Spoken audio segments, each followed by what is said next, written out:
দুপুরবেলা খাওয়া দাওয়া করে রেডি হয়ে আজকে একটা বিশেষ জায়গায় যাচ্ছি। আর আজকে কিন্তু আমি কোনো বন্ধুদের সাথে না, আজকে যাচ্ছি ফ্যামিলির সাথে। কোথায় যাচ্ছি অবশ্যই বলবো, তার জন্য কিন্তু পুরো ভ্লগটা দেখতে হবে।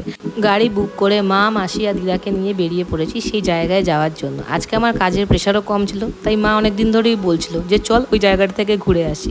কোন জায়গা তোমরা একটু পরেই বুঝতে পেরে যাবে। হ্যাঁ, ডানলপ ক্রস করে দক্ষিণেশ্বরের দিকেই যাচ্ছি আমরা।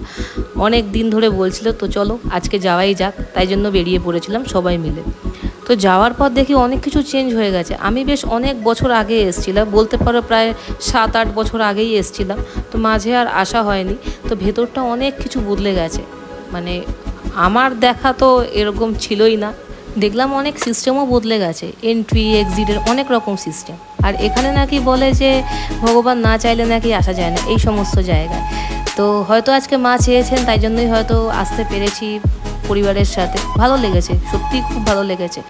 তারপর আমরা এই শিব মন্দিরগুলো পেরিয়ে হাঁটতে হাঁটতে চলে এসেছিলাম মন্দিরের ঠিক পেছনের দিকটা, অর্থাৎ ঘাটের দিকে।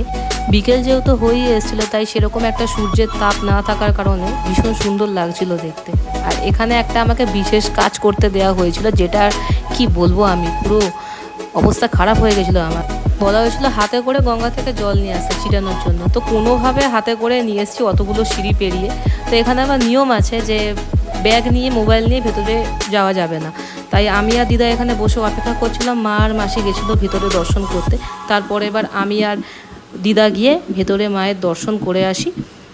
তারপর আমরা এখান থেকে বেরোনোর সময় দেখি এই চূড়াটা এখান থেকে দেখা যাচ্ছিলো, তাই তোমাদের সাথে একটু শেয়ার করে নিলাম। তো আজকের ব্লগটা ছিল এটুখানি পর্যন্ত। তোমাদের কেমন লাগলো অবশ্যই কমেন্ট করে জানিও, আর ভালো লাগলে একটু লাইক করে দিও।